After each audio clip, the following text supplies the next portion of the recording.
The factory had always run like a heartbeat, steady and reliable, until the day the machines stopped.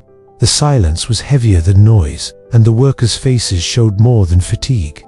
They carried frustration, doubt, and fear. From his office window above the floor, the CEO watched them. He had built this company over decades, yet, at that moment, he felt like a stranger in his own home. His suit and polished shoes set him apart from those in uniforms with oil-stained hands, and the glass wall between them seemed thicker than ever.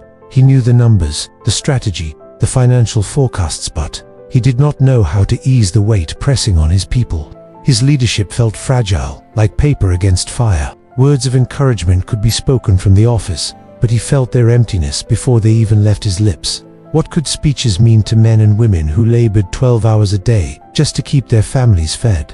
At night, he stayed late, looking down at the silent machines. He thought about his father, a factory worker himself, who used to say that a leader who never dirtied his hands was only a manager, never a guide. Those words stung now, echoing inside him. Had he become the kind of man his father warned him about? The weight of that thought pressed on his chest until sleep was impossible. The following morning, the tension on the floor had grown thicker. Workers stood in groups, their voices hushed but sharp. Some glanced up toward the office window, and he caught in their eyes not hatred, but disappointment. Disappointment hurt more. It said, "We expected more from you."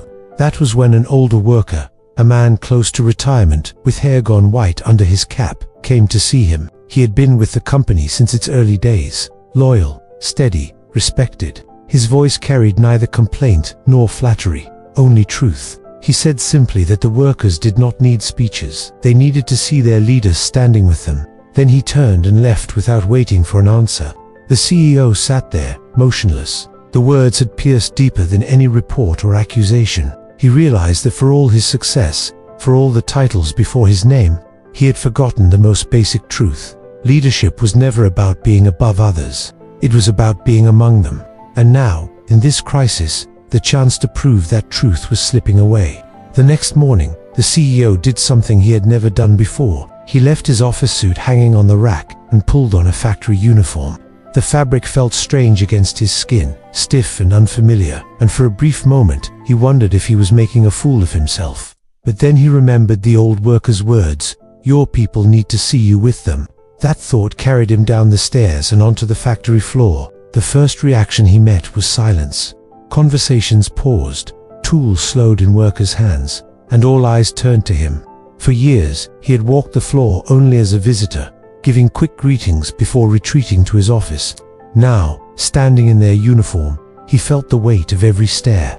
Some faces showed confusion, others disbelief, and a few quiet skepticism. No one rushed to welcome him. He approached a stalled machine, its gears frozen, its casing smeared with grease. A younger worker stood nearby, his expression hard. The CEO asked softly what the issue was. The young man hesitated, then explained the fault. Instead of giving an order, the CEO crouched beside the machine and asked how he could help. That moment shifted the air. Some workers exchanged uncertain looks, others chuckled under their breath. A CEO asking for help like an apprentice. It seemed absurd, but he stayed there, listening carefully, following instructions, handing tools when asked. His fingers soon darkened with grease, his back ached from bending, and sweat dampened his collar. He was clumsy at first, awkward in every movement, but he did not leave. He wiped his hands with the same worn rags they used, stood shoulder to shoulder with them, and when mistakes came, he laughed at himself rather than retreat. Hours passed, and slowly, the skepticism softened. A few workers began to explain things more patiently, and someone even made a small joke that made the group laugh, including the CEO. It wasn't acceptance yet, but the wall of glass between them had cracked. For the first time in years, he felt closer to his people than to his desk upstairs. That night, long after the shift ended, he stayed behind to help sweep the floor. The old worker who had spoken to him before watched quietly from a distance, a faint smile touching his face. He didn't need to say anything.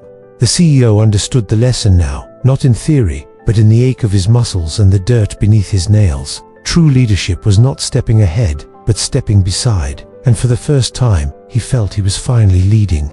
The days that followed became a quiet transformation. Every morning, the CEO came down in the same uniform, walking the same floor as his employees.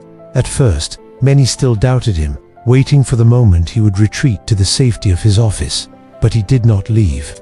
He tightened bolts, lifted heavy parts, and listened when workers spoke about their frustrations.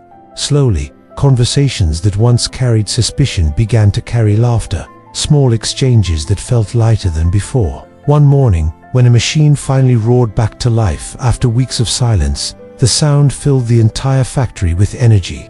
Workers cheered, slapping each other on the back, and the CEO stood among them, his face marked with the same exhaustion and relief as theirs. No speech could have matched that moment. No chart or graph could have restored morale the way shared sweat and struggle had. The younger worker who had once looked at him with hard eyes now walked over and extended a hand. It was rough, stained with grease, but firm. The CEO shook it, and in that gesture, the unspoken bond was sealed. Respect was not asked for. It had been earned. What struck him most was not the loyalty he received, but the freedom he felt within himself. For years, he had carried the invisible weight of needing to appear strong, flawless, untouchable. Yet here, standing shoulder to shoulder with his people, covered in the same dust and sweat, he realized he was more respected in imperfection than in any illusion of authority. His humility had done what his power never could. It had built trust. When the crisis finally passed, production returned, and the company steadied itself again. The story of those days remained alive in the hearts of the workers. They didn't speak of the machines that had broken down. They spoke of the moment their leader stepped down from the glass office and joined them. They spoke of the day he became one of them.